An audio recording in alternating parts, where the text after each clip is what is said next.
Good afternoon, everyone from Washington, D.C. This is Ken Carrar. I'm President and CEO of the Council, and I'd like to welcome you to today's webinar, What Brokers Need to Know About Cybersecurity During COVID-19. This is a challenging time, and we're all grappling with uncertainty in our businesses and our clients' businesses. And these past few weeks, I've talked to a lot of CEOs from our member firms, and the one common thread that's been raised is the importance of agility in this rapidly changing environment. It reminds us that out of challenging times comes unique opportunities, and that's where our industry has always thrived. The Council is here to help you navigate these times and provide you with relevant and timely intelligence and resources, and be as responsive as possible to your needs. One of the things we're doing to assist is hosting these COVID-19 webinar series. Today's webinar is focused on cybersecurity. COVID-19 is not just a physical threat, it's a cyber one as well. According to Cloudflare, quote, online threats have risen by as much as 6 times their usual levels over the past month as COVID-19 pandemic provides new grounds for cyber attacks. And with more people working from home, these threats will likely continue to escalate. Today, we're joined by Jody Westby, CEO of Global Risk, and a regular featured columnist in Leader's Edge, the Council's monthly publication, who will provide insights and guidance to help you better serve your clients in light of this changing cybersecurity environment. We're recording today's webinar, and we'll post it on the Council's COVID-19 Resource Center shortly after the webinar. Feel free to ask questions through the Q&A box. We will try and address as many as we can. And if you have any technical challenges with the webinar, please post them in the chat box. So again, the Q&A box is for questions, the chat box is for technical problems. Rob Morris will be the one who handles managing the Q&A with Jody. And with that, I'd like to welcome Jody Westby. Welcome, Jody, and we look forward to your comments. Thank you so much, Ken, for that introduction, and good afternoon, everyone. In the next half hour or so, we're going to go over 4 main areas before we have some time allocated for Q&A. We're going to talk first about the cyber threat environment, and especially as it is now with COVID-19. Then we'll move on to operational changes and how they've impacted cybersecurity programs. Third, we'll address governance and compliance considerations. And fourth, and probably most important to you members from CIAB, we'll look at risk transfer considerations. So first, if we'll go to the first slide, Rob, let's take a look at the current threat environment. Before we look at specifically some of the COVID-19 aspects, I'd like to step back and talk just a little bit about how this current threat environment has changed dramatically over the last 3 years. This is not the same old game of data breaches. There are 3 primary reasons for that. One is the release of U.S. intelligence community offensive cyber tools. 2 is an increase in nation-state sponsored cyber attacks. And 3 is the exploitation of Internet of Things devices and artificial intelligence by attackers. If we look at the first of release of NSA and CIA developed cyber offensive tools, that began in 2016 with a hacking group called the Shadow Brokers. They released some NSA-developed cyber weapons that were capable of infecting millions of computers around the world. But this was not a one-time event. Between 2016 and 2017, the Shadow Brokers made 5 releases of these cyber offensive tools. Then, in 2017, WikiLeaks made 23 releases of information and code on CIA-developed cyber tools used to hack smartphones, computers, and smart televisions. Combined, these releases of intelligence community cyber assets provided countries, cyber criminals, and terrorists around the globe with some of the most sophisticated cyber weapons. And many of the tools leveraged vulnerabilities in software that the U.S. government had discovered, but never told the vendors about. So these patches had not been developed for those vulnerabilities, and all of the users of these systems were suddenly vulnerable. This was the beginning of what's now known as the clickless attack. You can just find a system running out of support or unpatched software, and you can exploit that vulnerability and get right into the computer system. You don't have to get someone to click on something or to open an attachment. The second big reason the cyber threat environment changed is an increase in nation-state sponsored attacks. The increase in the number of cyber attacks by nation states against the private sector has increased dramatically. In addition to stealing trade secrets, nation-state sponsored attacks are sophisticated, and they're also, of course, very hard to track and trace. So this can cause enormous business interruption losses, resulting in drops in stock price, loss of market share, damage to reputation. A global application and network security report that was released in January this year by Radware indicated that out of their 561 respondents, 27% said they believed they'd been hit by a cyber attack from a nation state. In July 2019, Microsoft reported they had notified nearly 10,000 users that they had been targeted or compromised by nation-state sponsored hacking groups, primarily from Russia, Iran, and North Korea. In 2019, Verizon's data breach report, they indicated that nation states or actors acting at their behest were responsible for 23% of data breaches, up from 12% in 2017. So this means that about 1 out of 4 companies, I'm going to repeat that, 1 out of 4 companies are going to be hit by a nation state-sponsored cyber attack this year. Third, if we look to the exploitation of Internet of Things devices and artificial intelligence, the deployment of billions of IoT devices and artificial intelligence technologies exponentially expands the attack surface. These IoT devices include surveillance cameras, door locking systems, refrigerators, thermostats, light bulbs, a whole range of things. And these devices are all endpoints on the network, but often the IT team isn't even aware of them. Gartner estimates there'll be 20 billion of them by the end of this year, with a projected 75 billion of them by 2025. And many of these devices were developed with absolutely no thought of security. It's important we think about them because they can be compromised to gain access to the larger network. So then they can be part of a botnet and create all kinds of problems. Artificial intelligence is being leveraged by cyber criminals in very scary ways. It's been predicted that it will be the next major upgrade in cyber weaponry because it can mutate and adapt to its environment, so then it wouldn't be detected. In August of 2019, the Wall Street Journal reported that artificial intelligence had already been used to impersonate the voice of an executive to obtain authorization for a fraudulent wire transfer. So this means, all of this means the private sector is in the bullseye. And the 2019 Travelers Risk Index indicated cyber risk was the #1 concern for all businesses. Breaches have increased 73% for large companies, 200% for medium-sized businesses, and 300% for small organizations. But I suspect those numbers are now higher.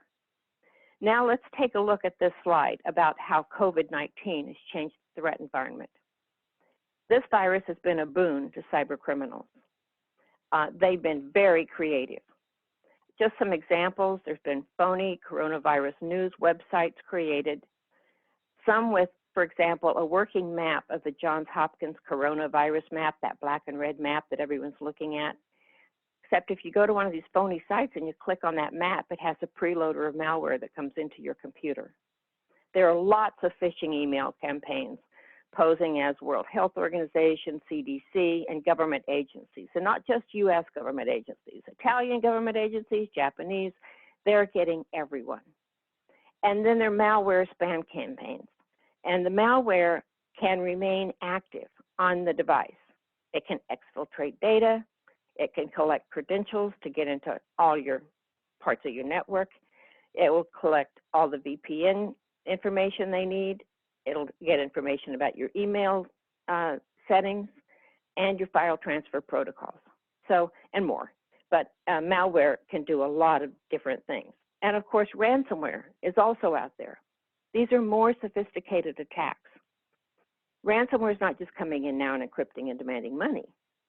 the first thing they're doing is coming in now and looking for the backups. Many companies still don't understand they have to have an offsite backup. They say, oh, we're hot. We are in LA and St. Louis. If LA has a problem, we just flip the switch and go to St. Louis. Well, good. But when ransomware comes into your system, it can travel that same path. And now it's traveling to St. Louis first, looking at all the backups. It may actually change some of the data in the backups. Then it goes over and finds the data. It may change some of the data within your databases. And then it'll start encrypting it all. So then, when you want to restore, if you don't have integrity mechanisms built into your backups, you don't know where to begin. You don't know if you're restoring good or bad. So it's very sophisticated, and it has increased, and the fines, the amount of ransom they're asking for has increased substantially. There's also a lot of mobile phone malware, some that is being used by governments that will enable them to track their people, but also it's being used to supposedly to track COVID-19. But many people fear that this is something that is a big brother type thing a lot of authoritarian regimes are using. Nation states are also conducting or sponsoring these cyber attacks. We specifically know Russia has a full disinformation campaign in force. They've set up a lot of fake online personas to exploit aspects of the pandemic. Chinese have been spearphishing, targeting Vietnamese, Taiwanese, Philippines, Mongolian, and some of the Chinese has been using what we call advanced persistent threat with remote access tools. And those are very dangerous. Those are the attacks that can linger in your system for 18 months or 2 years before you even discover them. Attorney General William Barr put out a memo very recently directing all U.S. attorneys to prioritize the detection, investigation, and prosecution of any of these COVID-19 cyber attacks. But the bottom line is the bad guys aren't just winning, they are really winning. So that's the threat environment that we're facing right now this afternoon. Rob, could you please change to the next slide? So now let's look at some of the operational changes that impact the cybersecurity program. Numerous areas of a cybersecurity program are affected by the sudden operational shift to working from home. Most business continuity plans are developed for a limited time. They don't anticipate everybody in the company works off-site, and not just for a few days, but maybe for weeks or perhaps even months. So they're not prepared. Now, of the bullets on here, down to backup and down to the heightened risk area, we'll talk about the insider threat last, but all of those other bullets are areas of a cybersecurity program that are particularly impacted by these changes to operations. First is your cybersecurity policies and procedures. These vary by degrees of adequacy from company to company, but most companies have some sort of acceptable use of IT. Even that high-level basic policy needs to be amended for this working environment now. And think about the technology that's being used. Companies have not been able to go out and buy enough laptops to give all their people. Many of the small, mid-sized businesses don't even have IT staff. They have some vendor that comes in once or twice a month and fixes what's broken. So they haven't been able to deploy company machines to all of their people. So people went home and they're using their personal machines that may not have current antivirus software on it. It may be used by other family members.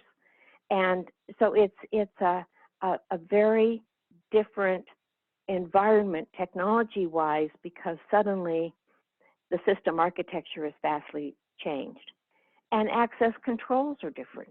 If someone's accessing the network, first of all, they're logging on to a computer that's not within the controlled corporate environment. They're logging on using their personal logon. So that may be more vulnerable. And then for the next step to get to the VPN, if they're even using VPN. So the access controls are really important, especially for remote access. Many companies don't have two-factor authentication for remote access, which is really essential. But that's not something you just stand up overnight. And again, it takes skills, and many companies are short-staffed on their IT security programs or don't have a security person. They just told an IT person to kind of handle this stuff. So it's a big problem. Controls in the security program also have to be changed. This can mean approvals. It can mean maybe encrypting data where you weren't encrypting it before because it's more vulnerable now. It can mean new policies. Systems monitoring may need to be changed because people aren't all on the system. They're operating from home. So there may be the sense of, well, let's just monitor everything. And very intense monitoring can get you in some trouble with privacy regulators and especially European.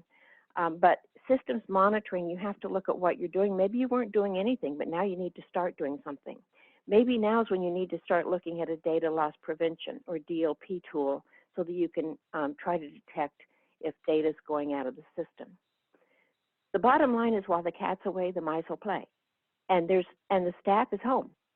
Are they able to analyze the logs of system activity? Are they able to analyze the outputs from all the cybersecurity tools that may be deployed? It may be very difficult. And it's really hard to do software patching and software updates when you're working from home. And remember what I told you about all the clickless attacks and the vulnerabilities that are exploited with out of support or unpatched software? Any company that can't get their patching and updates done is vulnerable. Incident response plans are an area that's really, really impacted by the COVID-19 shift. First of all, when we do cyber risk assessments, the incident response plan, backup and recovery, business continuity are almost always the two lowest scoring areas. Incident response plans get developed, but they aren't reviewed very often. So is it current? Do the rosters have all the current home numbers? In fact, do they have all the right people? Because people, come and go, and we often don't just keep those up to date every time someone leaves. Is the internal team fully defined? And is your external team? Do you have outside counsel? Do you have a forensic investigator retained? Many companies, especially small, mid-sized businesses, think they bought a cyber policy. If they have an attack, they call the insurance broker or the carrier and they'll send someone over to fix it. No, that's not what happens. They may have a team of people that you can pick from to use, but you have to contract with that team directly for them to come work on your system. So you have to make sure you have, especially now, someone lined up to help you, and please don't use your IT support team. Get a skilled forensic investigator. Also, many of the information about system configuration and restore and recovery is held digitally. So does your team have a copy of all that off-site? And all the insurance information, is it off-site so that you can have that if you need it? Last, on the insider threat area, we have to remember that the insider threat is very real. It's still on the rise. It's a major problem. And when you think about now, this morning, with the 6.3 million people that filed for insurance, or 6.6 last week, we have 10 million people out of work. People are under very serious financial constraints, and this will increase their vulnerability to being paid to get company data or to use company data for their own purposes to make money on the side. So you have to be thinking about the insider threat. But the bottom line is the gaps and vulnerabilities created by these operational changes will be exploited. Rob, can we go to the next slide, please? So governance and compliance considerations are also very important, because working remotely is not just an IT issue and a cybersecurity problem. It's a governance problem. DNOs need to review their governance of information security, the business continuity plans, and the risk transfer strategies. This is not just a general concept of governance, which should include cybersecurity. There's now an ISO standard for information security governance. It's ISO 27014. Plus, governance activities are included in most cybersecurity best practices. Certainly NIST has it all over the place.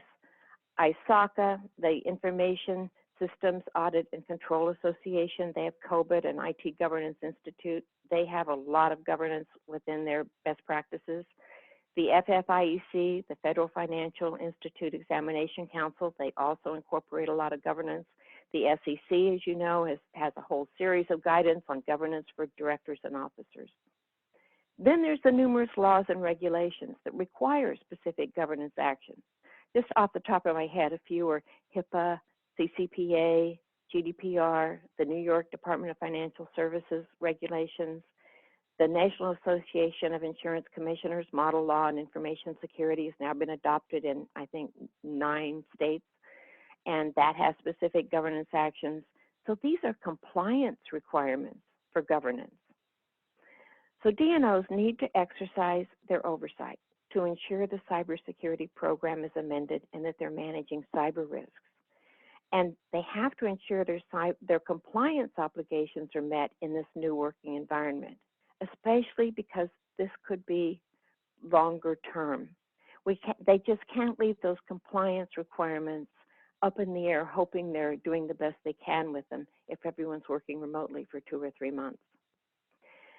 The chairman of the SEC, Jay Clayton, on March 4th, had a statement where he said companies should provide investors with insight regarding their assessment of and plans for addressing material risk to their business and operations resulting from the coronavirus to the fullest extent practicable. And of course, the SEC considers cybersecurity risks. They can be a material risk. So DNOs have to identify the risks, the key risks they need to keep their eyeballs on. And they need to establish internal reporting and of the material risks so they can monitor them. There was a case long back in that, I think, called Caremark with Delaware courts that said basically a board could not be liable for breach of its fiduciary duty unless it utterly failed to do any oversight. But they changed that recently in a case last year in June 2019 called Marchand v. Barnhill. And in that case, they said, no, boards have to implement an oversight system and monitor it. And the existence of compliance programs is not enough. So now that ups the ante for DNOs. And they have to remember DNO lawsuits are filed now after most major incidents. But governance can be a defense. And you can see by that word defense there that I'm used to looking at European documents because I've now written defense like the Europeans would write it. If we go to the next slide, Rob, we can look at risk transfer considerations. So for all of you CIAB members, this is really important because cyber attacks now require notification of most insurance policies, and the attacks are not just breaches anymore. They're multi-pronged attacks. This is the new normal, where they'll turn off your antivirus software, change your configuration settings, exfiltrate your data, corrupt and erase data and backups, encrypt data, whatever. It's a mess. So you may have multiple policies implicated. D&O coverage may be silent on cyber, but the legal fees could absorb the total amount allowed under that policy. Is the cyber coverage limit adequate? Most companies don't know. We've done risk assessments where we identify the material risks that could, the potential cyber scenarios that could have a material impact on operations or bottom line. And using the client's own financial data, we can calculate the financial impact of each of those risks. That's great for a broker. They then can help the client understand, here's the types of coverage you need and here's the appropriate limits. But if you don't know, they're guessing. And buying an insurance policy will not ensure the company stays in business because the expenses of these breaches and incidents are too high. Business interruption limits, WannaCry and NotPetya, those were attacks that used some of those NSA tools. And they had brought 300 million to 670 million business interruption losses to Merck, Maersk, and FedEx. And now with Corona, everyone's talking about, will the carriers pay? No, they don't want to pay. The government's saying, yes, pay, we'll backstop. It's unknown. But if it's due to a cyber attack, if they've got a claim due to a cyber attack, I believe that claim will be stronger for coverage. And then there's a property and casualty. We know that in most major incidents, you throw out some of the servers and you throw out some of the workstations or laptops and you just get new ones because it's easier and cheaper to do that than to make sure you eradicated all the malware. So there may be a property claim for the physical equipment that you got rid of and bought new. There also may be claims under corporate general liability or E&O. But I've been calling the brokers I know and saying, you know, you really should be contacting your clients and making sure they're adequately covered for cyber attacks. Because it's a real added value that you can bring to your clients by helping them review their risk transfer strategy in this COVID-19 threat and operational environment. It's something that I think most companies haven't thought about in this way. They haven't thought about all these different policy touch points. And I don't think they've really thought about the COVID-19 environment and how it's impacting the operations of their company, the cybersecurity program. It's created vulnerabilities, how it's increased their risk of not meeting their compliance requirements. So they have a different risk transfer picture than they did 6 weeks ago. In the May issue of Your Leader's Edge magazine, I write a regular column for that magazine, and we have an article coming out at the 1st of May about D&O cyber governance. I'll also refer you to the Leader's Edge archives that they have online. If you do Westby Leader's Edge or Leader's Edge Westby, you'll get all the archives of my articles, which give you a lot of good advice about cybersecurity, and they're tailored to what brokers and agents need to know. So with that, I think we're now right at about the half-hour mark, and we've got a good 15 minutes to discuss questions or issues that you have on your mind. So Rob, may I turn this to you and ask you to please manage the question and answers. Thanks so much, Jody. This is Rob Boyce here with the Council. We've had one question come in pertaining to cyber coverage. I encourage you to continue posting questions in the Q&A box. And if you do not get around to that, feel free to reach out to Jody and myself, and we will answer those questions offline. Jody, the first question around cyber coverage is, have you heard anything from cyber insurers laxing any gaps in remote work or personal device use? Some forms may only consider owned hardware within their definition of a computer system.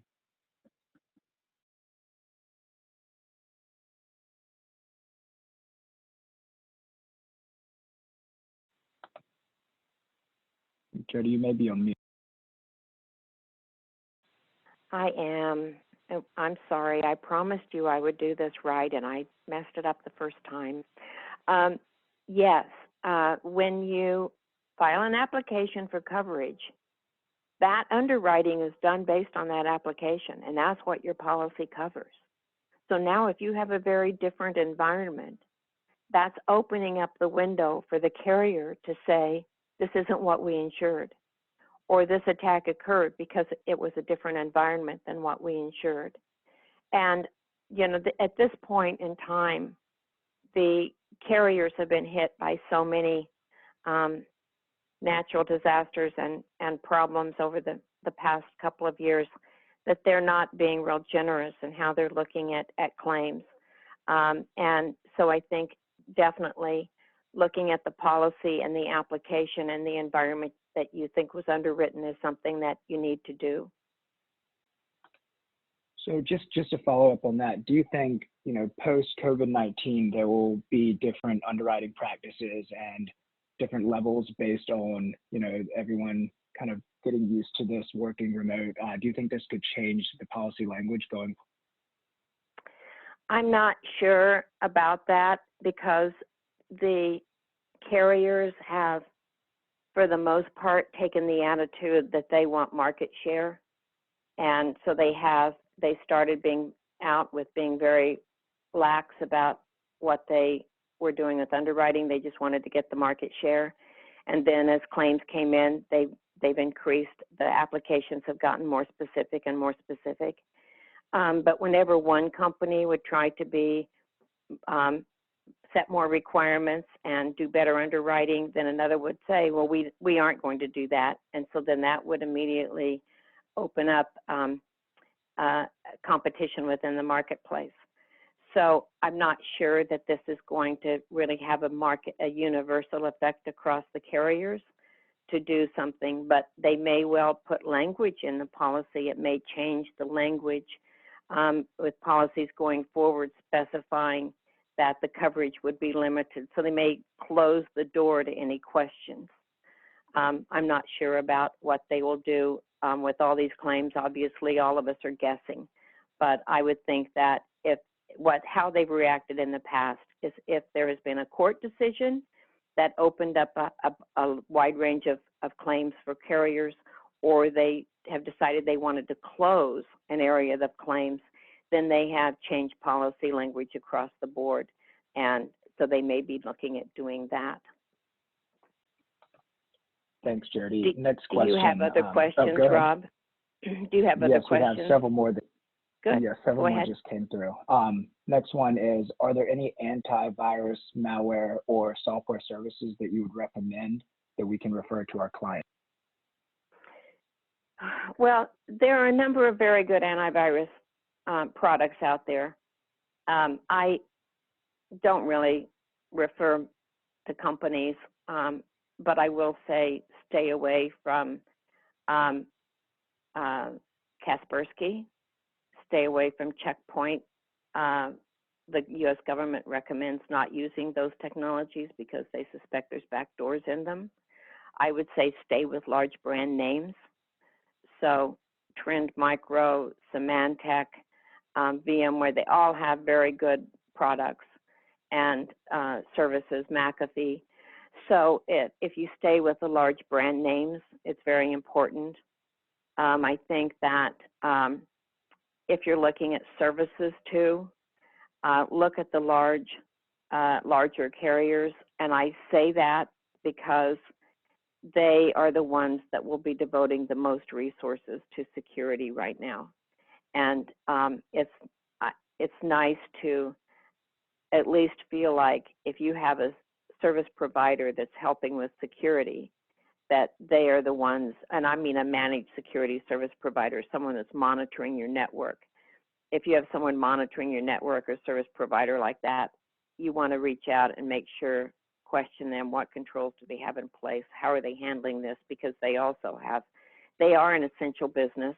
They probably do have people on site, I'm sure they do, but it's good to ask and do your own due diligence at this time. Thanks, Jody. Next question.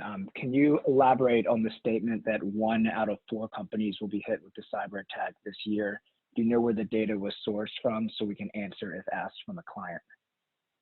Oh, sure. I have links to all of those reports that I cited, and I can provide that to you, and we can provide that as follow-up to this webinar so that you can have that information. Great, thanks so much. And we can follow up on that. Can you please shed some more light on evaluating the insurance limits through quantifying the risk? What are the parameters the broker should look at? Well, companies need to do a cyber risk assessment to see the status of their whole cybersecurity program, because otherwise they're playing whack-a-mole. They're solving this problem and then they're trying to solve that problem. Cyber risk assessments are a best practice. They're required by a number of laws, by the New York law, by the National Association of Insurance Commissioners, by a number of the best, a number of the best practices. And so A cyber risk assessment, first of all, will identify the vulnerabilities. Just a minute. They'll identify the vulnerabilities. And so with that then, and through that, you can then identify the kinds of attacks that you think would really have an impact. And then quantifying that is something a lot of people talk about. It's kind of a buzzword, but it really takes specialized skills to do that. For example, some people will say, oh, we're just going to look at data sets and we'll value we'll put a value on each of your data sets, and then if you're deprived of that data set, you'll know the loss. Well, that doesn't work. I mean, that may say yes, if you lose your loyalty database or you lose your PII database, then that's an easy example. But that approach would not have worked for WannaCry and NotPetya. And so you really have to look at the threat environment and do a risk assessment and come up with what you think is possible, and then do the hard work of the financial quantification. But when you do that, and that's something that we do, but it's a process that's well worth it, because you then have a baseline. When you think about risk managers, they came into this whole cyber thing with a blank piece of paper. This is new for them. They didn't have deep data and files like they had for P&C and D&O and all their other policy lines. They had nothing. And so getting assessment also gives them a good baseline, and it then links the risk manager with the cybersecurity team and the IT team and the privacy team. There's a big gap in privacy and security right now, but an assessment is the first step, and then trying to get that quantification done is the second step. Otherwise, you really are guessing. But there's no easy answer. I can't say yes, you do this, this, this, and this. Okay, thanks. Next question, we have about 5 or 6 more. What is an effective backup strategy for ransomware and protection of the backup info? Full offsite backups with integrity checks. So you do the backup, you run a hash, so you have a hash on that backup, and then when you go to restore, you can check that backup, make sure that the hash is the same. That way you know it's exactly the same file that you took offsite, and then you can restore. There's an article I wrote for Leaders Edge called "It Doesn't Have to Be This Hard." And it's all about how if companies simply had good backup and restore, they could tell ransomware criminals to go pound sand. But because they don't, they have a problem. Companies just don't invest in good backup and recovery planning and testing, and it's essential. One very large global company, its IT team said, no, we can't pay. We can't pay, that just encourages the criminals. They thought they could restore it, but it turned out they couldn't, and they lost 6 months of data.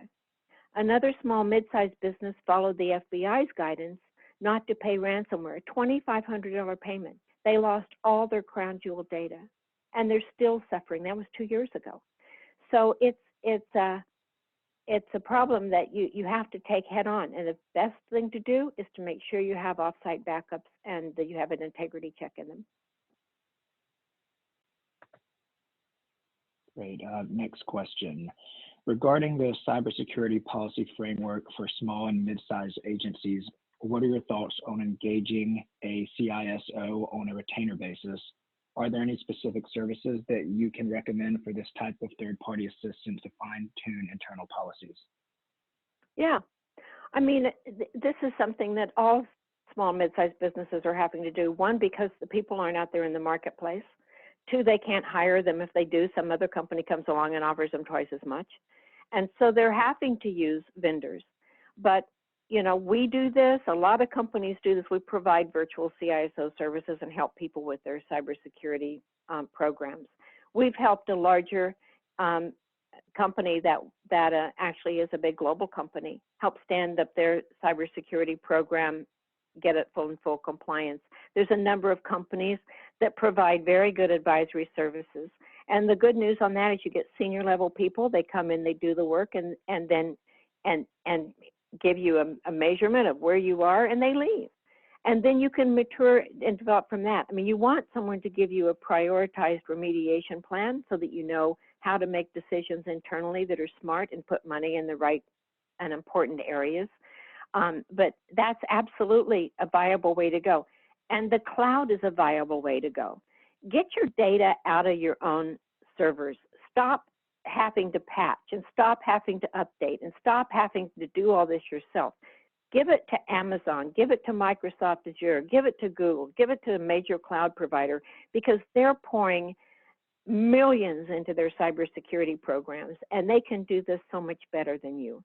And managed security service providers to monitor your systems. I mean, if you're going to keep all your own systems and you want to do that, that's great. But make sure you're using a vendor that can help with some of the things that you'd have an IT team doing, because it's probably more cost effective and it also helps shift some risk. Great, and we've had a number of questions come in regarding Jody's contact information in the slides. We will share her contact information as well as the recording after the webinar.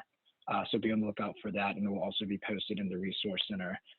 Next question, do you have any recommendations for how clients can manage increased insider threat during this time? Yes, you really need to look at your system monitoring because you want to be able to detect it. And that's going to depend on how each company is configured, because some companies may still have good VPN access, got everybody accessing remotely. So maybe they just beef up their monitoring, or they could deploy a data loss prevention tool that can be effective. Those are difficult though. I mean, that's not something you just, okay, get it, install it, now we have data loss prevention up. That takes some skill. So that's probably a bigger company solution. But it is also looking at your policies and procedures, because people, remember, they have to be told what the policy is before you can enforce it. So if your existing policies aren't fitting your current work environment, and somebody's using data or whatever, or other people got on the computer and used it and they didn't have a policy that clarified this, you don't have any enforcement power. And if you look at the Economic Espionage Act of 1996 and the Defend Trade Secrets Act, which followed that, which allows a civil remedy, there are certain criteria for what you have to do for confidential and proprietary information to protect it before DOJ would even prosecute under that. But that's very important. So you want to look, especially look at your policies. And we talk about breaches and everyone thinks PII, but it's more than that. Your confidential and proprietary information, your intellectual property, your trade secrets are all up for grabs. So you want to be sure that you meet the thresholds of those laws, that data is labeled, that people understand it would cause harm to the company if it was disclosed. So it's really looking at the policies and the procedures and making sure it's there so you can enforce it. And training. We haven't talked about this, but this is critical right now. Get some training. We do training, other people do training. There's lots of vendors that do training, but do training that reminds your people, we're in a new environment. Here's what's happening. Be especially careful. I'm having people send me little notes at night. Oh, look at this. Some of it's from older friends that they're interested. They think they found something interesting and they just clicked on malware. And so it's very important to train your people right now and get them, their brain acclimated to this environment and what they need to be on the lookout for. Thanks, Jody. We have two or three more questions we'll try to get to in the next couple minutes. The first one is, do you have any thoughts, ideas, or guidance on cyber exposure from a risk transfer perspective, i.e. a client looking to outsource their IT with the intent of making the outside service responsible? To make the outside firm what? To make the outside service responsible. So I guess. Well, okay, so here's one line to always remember. You can always outsource the work, but you can never outsource the compliance requirement. The compliance requirement's yours and it goes to whoever along with, and it's yours no matter who's processing. As far as making the client responsible, get your contract provisions in place. Now, this is something almost every client says, can you help us draft some standard contract clauses for use with our vendors? Because they're all over the place. They don't have any. And you have to negotiate. They don't all want to agree to everything. And that's understandable because they could die death by 1,000 cuts if they agreed to what everybody wanted. But you have to have contract provisions in there, and especially provisions that if something happens on their end, when they notify you, if they notify you before they contact law enforcement, whether they'll indemnify you for any costs on your end, all of those things are very important. So the contract provisions are really important, and go back and look at them now. It's not, in this environment, it's not unreasonable to go back to those vendors and say, we need to rethink these provisions in our existing contract and amend it. Thanks, Jody. Two more. Can you elaborate on the multi-pronged attacks that you're seeing and the impact they're having to organizations?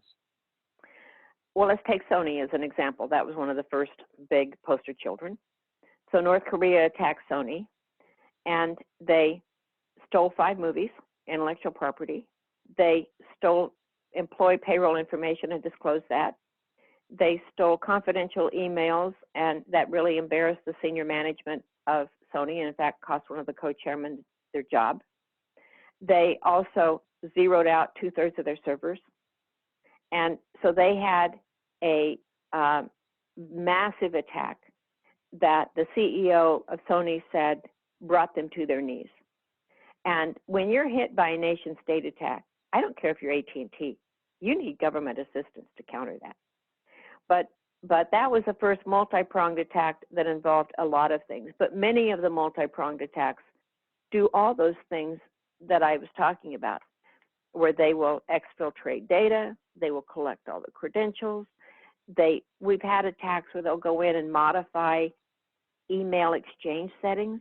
So they're sending a BCC copy of all the emails from certain executives over to maybe a Proton Mail account in Switzerland where it's all encrypted and they won't respond to anything unless without a Swiss court order. They will get into the file transfer protocols, or they'll steal privileged credentials. Once they can get in and get the privileged credentials, these are your sysadmin credentials, they can do anything. So the malware typically doesn't just do one thing anymore. So multi-pronged attacks are the new normal. Thanks. And we have one more current event question I think would be great to end on. SpaceX and Tesla came out yesterday banning the usage of conferencing provider Zoom, and some former NSA staffers are also saying the platform has serious vulnerabilities.